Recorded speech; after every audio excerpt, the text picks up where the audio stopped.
나는 전능하신 아버지 하나님, 천지의 창조주를 믿습니다. 나는 그의 유일하신 아들, 우리 주 예수 그리스도를 믿습니다. 그는 성령으로 잉태되어 동정녀 마리아에게서 나시고 본디오 빌라도에게 고난을 받아 십자가에 못 박혀 죽으시고 장사된 지 사흘 만에 죽은 자 가운데서 다시 살아나셨으며 하늘에 오르시어 전능하신 아버지 하나님 우편에 앉아 계시다가 거기로부터 살아있는 자와 죽은 자를 심판하러 오십니다.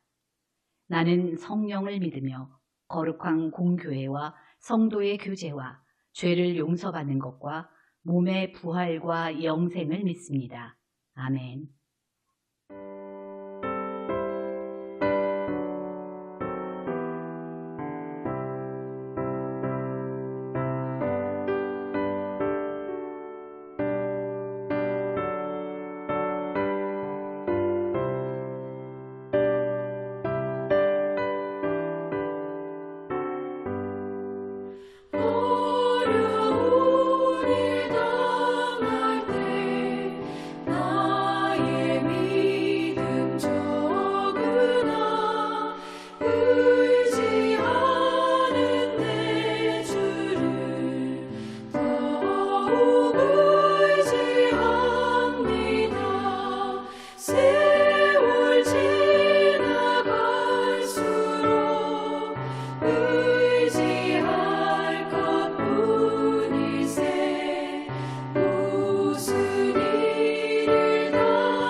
오늘 우리에게 주시는 하나님의 말씀은 시편 35편 19절에서 28절까지 말씀입니다.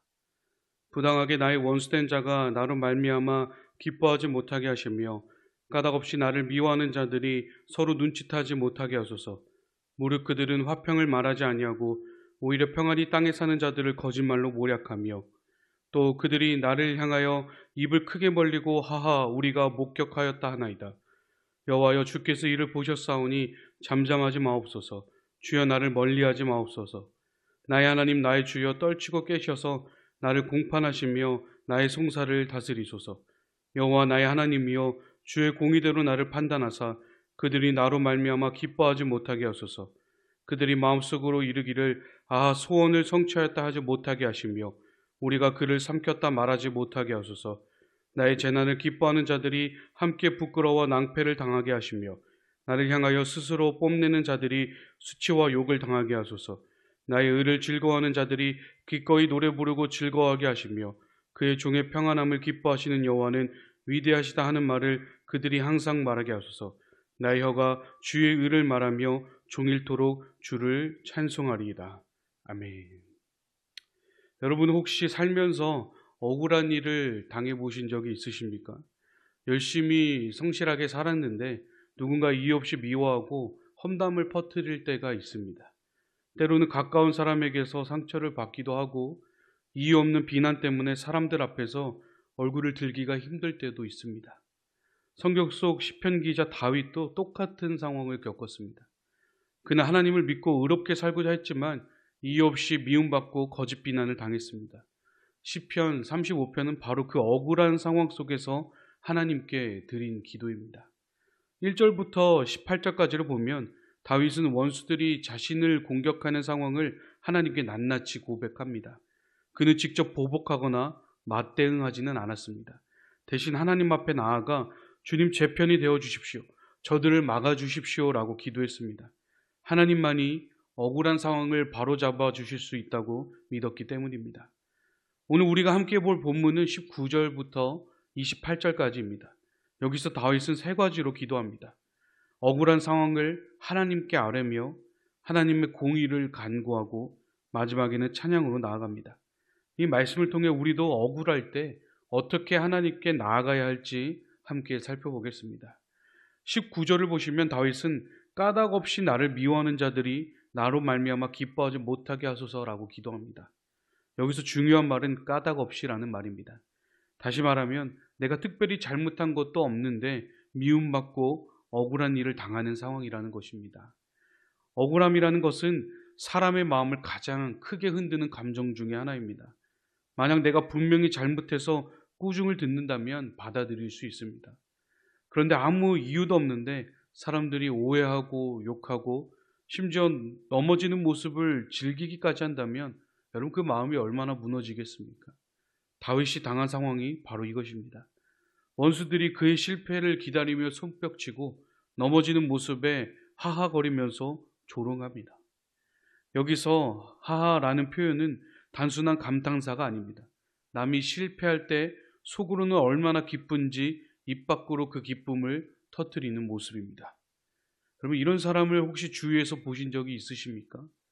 직장에서 어떤 사람이 실수하면 그걸 기다렸다는 듯이 비웃는 사람, 가정이나 친척들 사이에서도 누군가 잘못되면 속으로 좋아하는 사람들이 있습니다. 안타깝지만 이런 일은 오늘 우리 삶에서도 자주 일어납니다. 그럴 때 우리는 어떻게 합니까? 보통은 속이 부글부글 끓습니다. 내가 언젠가는 반드시 갚아주리라 마음먹기도 하고 억울함 때문에 잠을 이루지 못하기도 합니다. 그런데 다윗은 그렇게 하지 않았습니다. 그는 하나님께 주님, 저들의 비웃음을 막아주십시오. 저들의 조롱이 오래가지 않게 하여 주십시오라고 기도했습니다. 이것이 믿음의 길입니다. 억울할 때 하나님께 그대로 아뢰는 것입니다.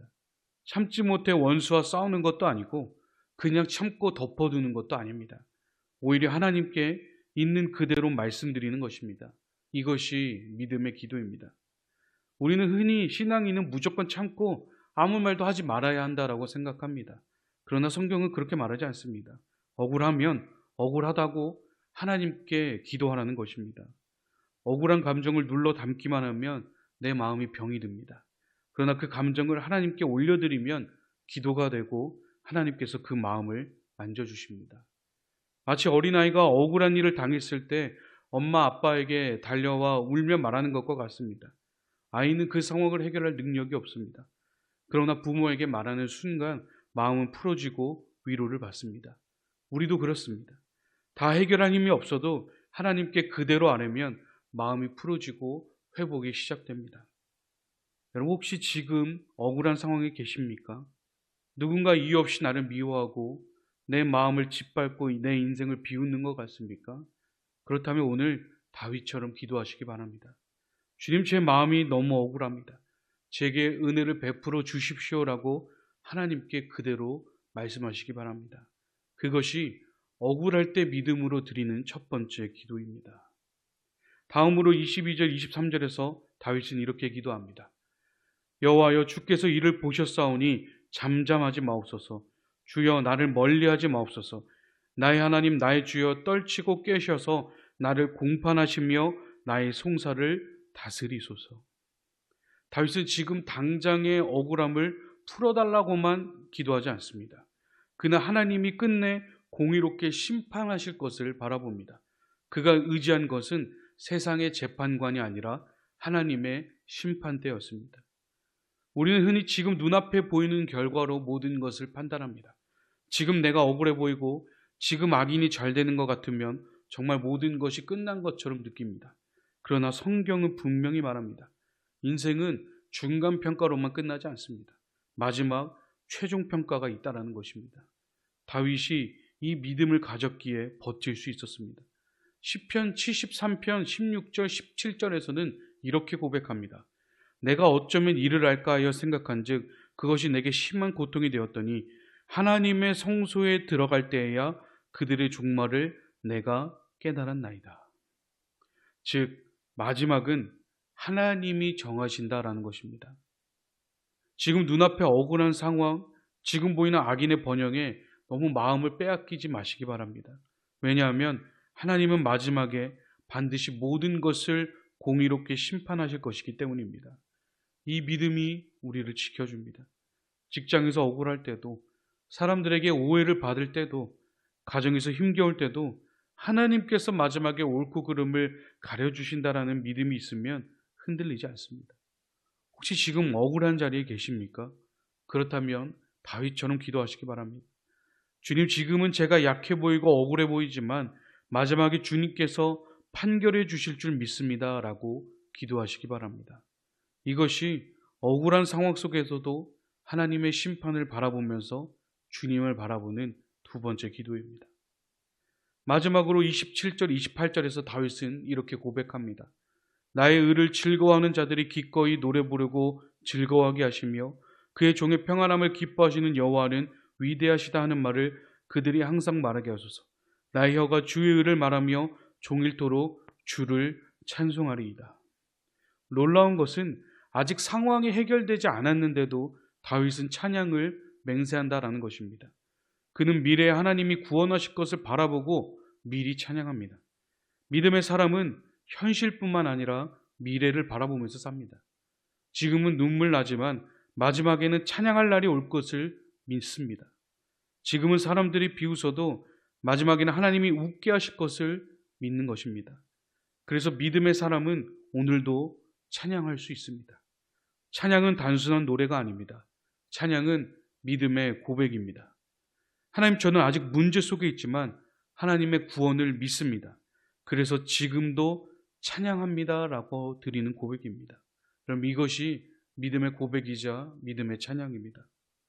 우리의 인생의 마지막은 무엇으로 끝나야 할까요? 눈물이 아니라 찬양으로 끝나야 합니다. 억울함으로 끝나지 않고 하나님의 구원을 찬양하는 노래로 끝나야 합니다. 오늘 혹시 마음이 무겁고 억울한 문제로 괴로우십니까? 그렇다면 믿음으로 찬양하시기 바랍니다. 상황이 다 해결되지 않았더라도 하나님께서 반드시 의인을 높이시고 찬양하게 하실 것을 믿으시기 바랍니다. 의인의 마지막은 찬양으로 끝납니다. 이것이 다윗이 드린 마지막 기도입니다. 시편 35편은 억울한 상황 속에서 우리가 어떻게 기도해야 하는지를 알려줍니다. 억울하면 억울한 그대로 하나님께 아뢰는 기도를 드리시기 바랍니다. 지금이 아니라 마지막 때, 그리고 마지막 그 순간에 하나님의 공의가 드러나는 그 심판이 있다는 사실을 믿으시기 바랍니다. 그리고 그 믿음으로 지금도 찬양하시기 바랍니다. 여러분, 사람들의 비난과 조롱은 우리를 흔들 수 있습니다. 그러나 하나님께 맡긴 사람은 무너지지 않습니다. 하나님은 우리의 편이 되셔서 끝까지 우리를 지키시고 결국 찬양으로 인도하십니다. 오늘도 혹시 억울한 마음을 안고 이 아침에 기도하러 나오셨는지 모르겠습니다. 그렇다면 다윗처럼 기도하시기 바랍니다. 주님, 제 억울함을 아십니다. 주님께 맡깁니다. 라고 기도하시기 바랍니다. 하나님께 맡길 때 우리 마음은 자유를 얻고 결국 우리 인생은 찬양으로 끝나게 될 줄 믿습니다. 함께 기도하겠습니다. 오늘 들은 말씀과 또 말씀을 통하여서 들려주시는 주님의 음성을 들으면서 이 시간 함께 기도하며 나아가겠습니다.